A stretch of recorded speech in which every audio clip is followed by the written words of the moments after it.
Halo semuanya, perkenalkan nama saya Peter Roma Saputra, NIM 221084 3040. Baiklah, saya sekarang akan membahas tentang objek kajian ilmu sosial dan metode kajian ilmu sosial. Sebelum membahas tentang objek kajian ilmu sosial dan metode kajian ilmu sosial, mari kita lihat pengertian dari ilmu sosial itu sendiri. Menurut Nursyid Soemardja, ilmu sosial adalah cabang ilmu pengetahuan yang mempelajari tingkah laku manusia baik secara perorangan atau tingkah laku kelompok. Nah, pada intinya ilmu sosial itu merupakan ilmu yang mempelajari perilaku atau tingkah laku manusia dengan lingkungannya. Balik pada objek kajian ilmu sosial. Yang menjadi objek kajian ilmu sosial itu adalah manusia itu sendiri. Karena ilmu sosial itu ilmu yang mempelajari tingkah laku manusia. Jadi manusialah yang dikaji atau manusia yang menjadi objek utama dalam ilmu sosial. Tingkah laku manusia tak akan lepas dengan namanya interaksi baik sesama manusia ataupun dengan lingkungannya yang akan menyebabkan aktivitas sosial oleh manusia itu sendiri. Aktivitas atau kejadian yang ditimbulkan oleh manusia antar sama manusia atau dengan lingkungan di sekitar disebut sebagai gejala sosial atau fenomena sosial.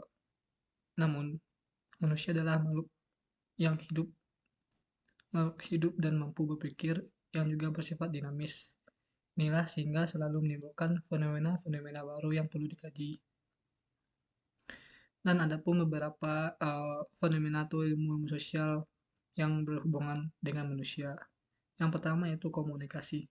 Siapa sih yang tidak tahu komunikasi? Komunikasi yang itu ilmu yang membahas tentang penyampaian pesan dari manusia satu dengan yang lain dengan tujuan tertentu. Bahkan untuk saling berbicara itu adalah dengan komunikasi. Untuk berinteraksi dan menyampaikan sesuatu dengan orang lain itu juga bentuk komunikasi.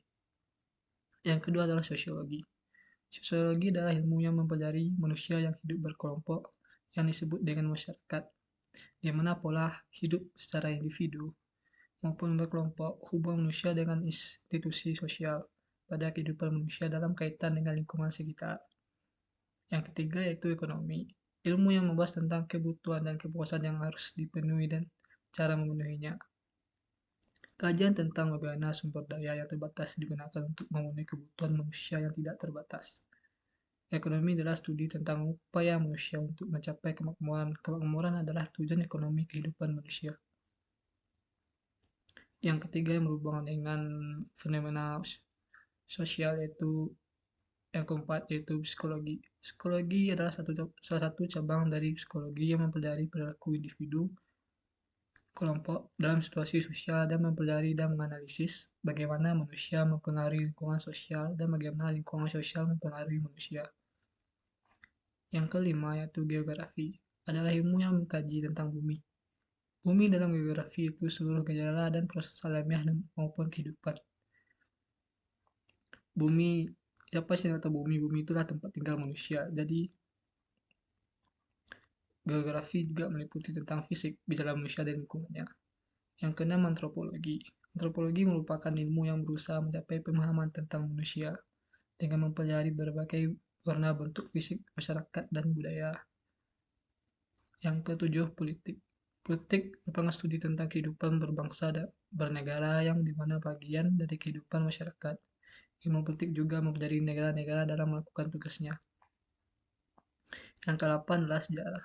Sejarah merupakan ilmu yang membahas tentang peristiwa-peristiwa yang terjadi pada masa lampau, yang berhubungan dengan manusia, berkaitan dengan kehidupan yang akan datang. Nah, selanjutnya kita akan membahas tentang metode kajian ilmu sosial. Metode adalah cara-cara atau langkah-langkah yang digunakan untuk mencapai sesuatu. Nah, metode kajian ilmu sosial, cara-cara untuk mengkaji ilmu sosial.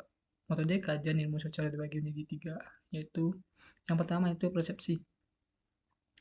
Persepsi atau penangkapan data melalui indera metode ilmiah dalam ilmu sosial atau kita bisa sebut persepsi adalah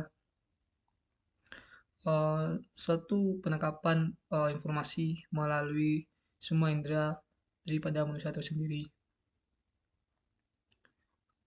Persepsi sebagai konstruk dalam ilmu-ilmu sosial tidak semudah ilmu-ilmu alam, karena gejala sosial lebih bervariasi dibandingkan dengan gejala fisik, sehingga tidak semua gejala sosial dapat diamati secara langsung. Hal ini mengingat gejala sosial banyak yang bersifat unik atau kondisionalitas, ada jalinan unsur-unsur kejadian sosial dan sukar untuk berulang lagi, bahkan mungkin tidak akan pernah berulang. Oleh karena itu, ahli sosial tidak bersikap sebagai penonton yang menyaksikan satu proses kejadian sosial, tetapi menjadi bagian integral dari objek kehidupan yang ditelaah.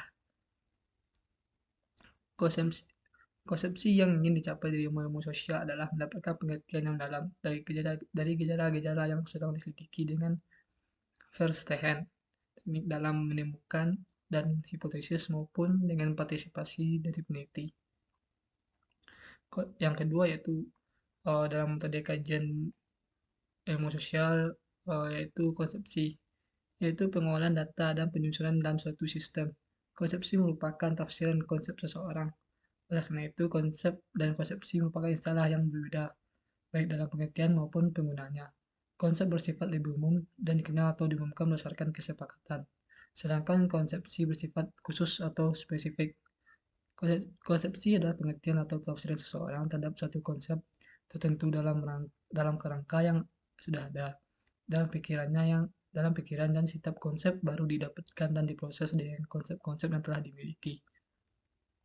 Konsepsi yang dimiliki seseorang pada dasarnya akan berbeda dengan konsepsi orang lain.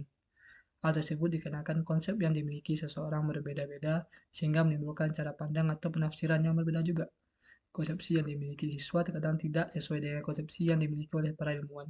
Jika konsepsi yang dimiliki siswa sama dengan yang dimiliki para ilmuwan, maka konsepsi tersebut tidak dapat dikatakan salah.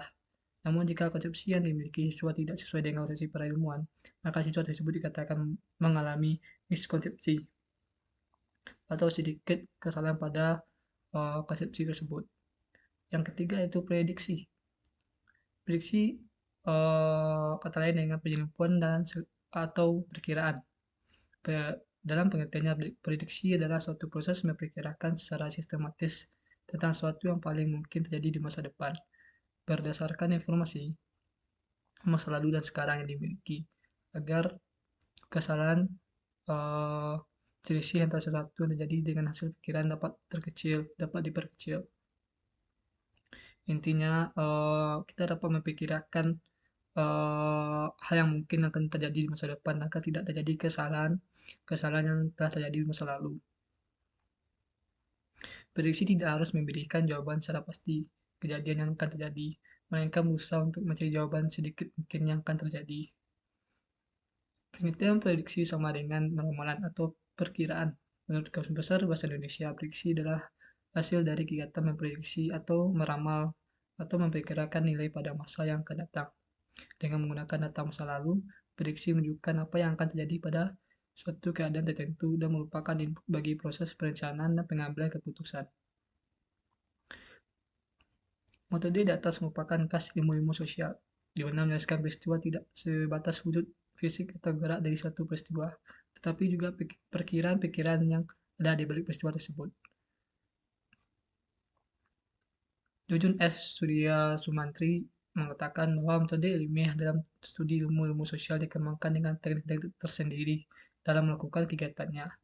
Teknik tersebut bersifat khusus dan biasanya dikembangkan untuk meneliti aspek tertentu yang bersifat eksploratif yang tujuan untuk menemukan pola atau struktur secara keseluruhan. Pendekatan dalam teknik tersebut seringkali dikenal dengan pendekatan holistik. Selain pendekatan holistik, dalam studi ilmu sosial juga ada pendekatan partikularistik.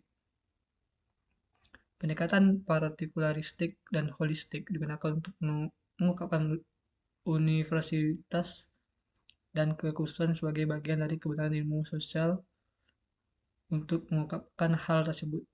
Maka dipergunakan metode kuantitatif atau positivistik dan metode kualitatif atau naturalistik.